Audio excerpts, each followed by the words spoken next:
조영남은 우리나라가 일제에서 해방되던 1945년 5월 13일 황해도 평산군에서 태어났습니다.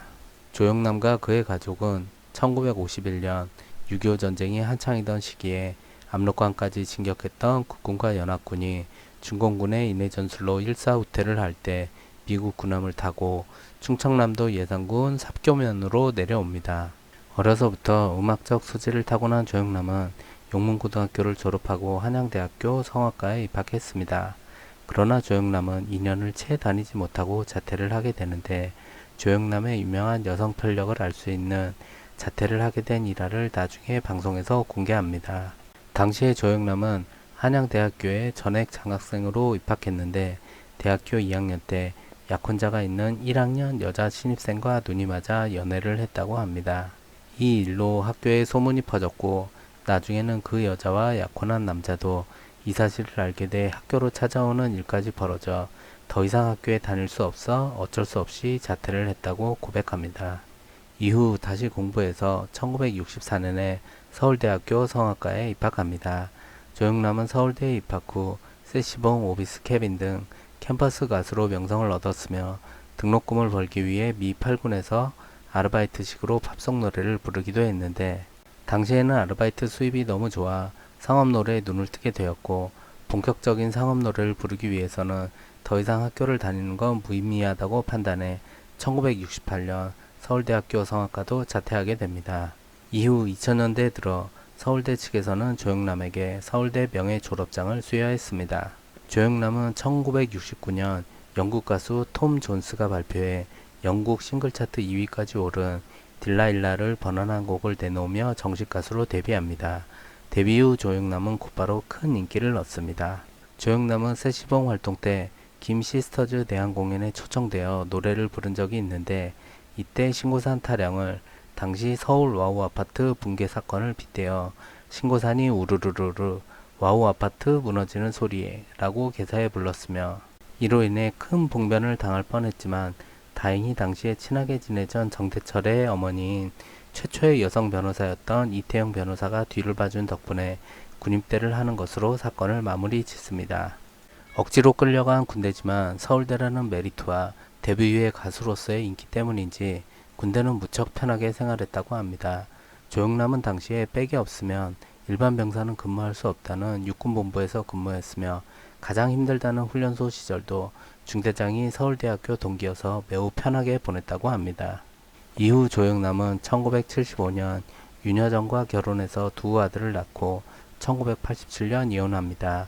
결혼 초기에는 윤여정이나 조영남이 인기는 많다고 해도 둘 다 신인이라 수입은 그다지 좋지 못했고, 더군다나 윤여정은 육아의 부담까지 안고 있었지만, 조영남은 윤여정 앞에서 대놓고 윤여정의 외모를 깎아내리며 같이 잘 수 없다는 막말을 시전했고, 살림을 도와주기는커녕 윤여정에게 전적으로 책임지게 하고, 자신은 다른 여자들과 희희낙낙하며 놀러다니는 만행을 저지릅니다. 조영남은 윤여정과 결혼 후 미국으로 신학 학사하기를 위해 온 가족이 미국으로 떠납니다. 이후 1982년 다시 국내로 귀국했지만, 귀국 당시에는 그렇게 헌신적이던 윤여정의 마음도 이미 조영남에게서 멀어진 상태였으며, 1987년 정식으로 이혼할 때까지 둘은 긴 공백기를 가졌습니다. 공백기를 가지는 동안 조영남은 소설가이자 국회의원을 지낸 김한길과 친하게 지냈는데, 당시에 우연히 신문에서 화개장터 기사를 보게 되었고, 이 기사에서 영감을 얻어 김한길이 작사를 하고 조영남이 작곡을 해서 그 유명한 화개장터라는 곡을 발표합니다. 하지만 당시에는 저작권에 대한 개념도 없었고, 김한길도 작사가로 활동할 생각이 없다고 해서 화개장터는 작사 작곡 모두 조영남의 이름이 올라가게 됩니다. 조영남의 논란은 한두 가지가 아닙니다. 그 중에서 첫 번째, 친일 논란에 대해서 알아보겠습니다. 조영남은 오늘 맞아 죽을 각오로 쓴 친일선언이라는 책을 썼는데, 책의 내용에 자신이 예전에 일본 여행을 갔을 때 야스쿠니 신사에 들른 적이 있다고 했습니다. 당시에는 그냥 여행 코스에 포함돼서 간 거였고, 생각보다 다른 일본 신사와 큰 차이점이 없다고 생각했다는 내용이 실려 있었지만, 한간에는 조영남이 일부러 야스쿠니 신사에 참배를 하기 위해 일본에 여행 갔다는 루머가 돌기도 했습니다. 그리고 우리나라는 대다수 사람들이 감정적으로 독도 문제에 대응하는 것과 반대로 일본은 냉정하고 전략적으로 대응한다면서 이런 점을 높이 산다고 말했습니다. 조영남은 스스로 자신을 친일파라고 선언하며 아직도 꿋꿋하게 자신만의 주장을 펼치고 있습니다. 두 번째는 재판까지 가게 된 그림 대작 사건입니다. 조영남은 전문적으로 미술을 공부한 것은 아니지만 60년대 말부터 그림을 그리기 시작했으며 군대에 들어가서 많은 그림을 그렸다고 했습니다. 그렇게 작품 활동을 해오다가 1973년 첫 개인전을 가진 후 수십 회의 개인전을 치렀습니다. 사건의 시작은 조영남이 미국에 있던 시기 대작 작가인 송기창 씨를 만나면서 시작됩니다. 당시 송기창 씨는 어렵게 미국에서 유학 생활을 하고 있었고 이로 인해 당시 조영남에게 아주 싼 가격으로 그림을 팔게 되었다고 합니다. 이후 검찰에서 조사한 내용에 따르면 조영남은 송기창 외에 다른 무명 작가에게도 똑같이 아주 싼 가격으로 지속적으로 그림을 공급받았으며 다른 일반 학생들에게서도 그림을 받은 적이 있긴 하지만 학생들의 그림은 팔리지가 않아서 기존의 그림을 받던 화가들에게 지속적으로 그림을 그려달라고 했다고 합니다.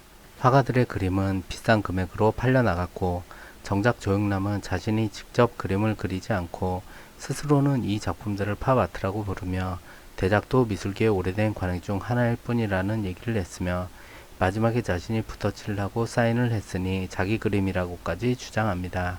2017년 8월 9일 검찰은 조영남을 사기 혐의로 기소를 하게 되며 1심에서 재판부는 징역 10개월에 집행유예 2년의 형을 선고합니다. 그러나 이에 불복한 조영남은 항소를 하게 되고 이후 2심, 3심에서는 모두 무죄가 선고됩니다. 이 사건을 계기로 미술계는 앞으로 같은 일이 반복되지 않게 하기 위해서 투명한 계약 방식을 위한 예술인 복지법이 개정안으로 시행되기도 합니다. 마지막은 조영남의 여성 편력과 성추행 파문 등입니다. 조영남은 윤여정과 이혼 후 1995년 18살 연하인 백은실과 재혼을 하게 됩니다. 재혼 후 조영남은 백은실과 한 영화원을 통해 고아원으로 갈 예정인 당시에 5살인 정은지를 입양하고 자신의 호적에 올려 양녀로 삼습니다. 그러나 이후 한 기자와의 인터뷰 기사가 올라와 큰 논란이 됩니다. 잡지사의 기자가 조영남의 집으로 직접 인터뷰를 하러 갔습니다. 인터뷰 도중 자연스럽게 딸인 은지에 대한 대화가 오고 갔고 조영남은 은지를 무척 자랑하며 기자에게 직접 은지를 소개합니다. 인사를 나눈 후 은지는 다시 방에 들어갔는데 이후 조영남이 기자에게 이런 불평을 하게 됩니다. 엄청 사정해야 한번 보여줄까 말까인데 정말 예뻐. 환상적이라고. 그렇게 성스럽고 아름다운 걸 브래지어 속에 꼭꼭 숨기고 다녀야 하다니. 참 여자들은 이상해. 한참 예쁠 땐 절대 안 보여주다가 늙어서는 언제 그랬나 싶게 간수들을 안 하잖아. 이거 자연법칙에 어긋나는 일 아냐? 인터뷰 당시 딸인 정은지는 15살인 미성년자였으며 기자는 인터뷰 내용을 그대로 실어도 되냐고 문제가 없겠냐고 되물었지만 조영남은 상관없다고 말했다고 합니다. 조영남은 방송이나 사석에서도 자신만의 특이한 여자 관계를 피력했는데 그냥 여자와 여자친구로서의 여자를 대하는 태도가 다르다는 점이나 24살 아나운서 여자친구가 있다고 공공연하게 얘기하고 방송에서도 자신이 마음에 드는 여자 연예인을 갑자기 껴안는다거나 추파를 던지는 등 연출이나 컨셉이라고 보기 힘든 행동 등을 꾸준히 해오고 있습니다. 조영남은 자신의 재산 중 4분의 3은 가족들에게, 나머지 4분의 1은 마지막까지 자신의 곁을 지켜주는 여자에게 상속하겠다는 유언을 했습니다. 현재 연예인 최고가 주택을 보유한 조영남의 마지막 여자가 누굴지 정말 궁금합니다. 끝까지 시청해주셔서 감사합니다. 구독, 좋아요, 알람 설정도 부탁드립니다. 다음에 더 좋은 영상으로 찾아뵙겠습니다. 감사합니다.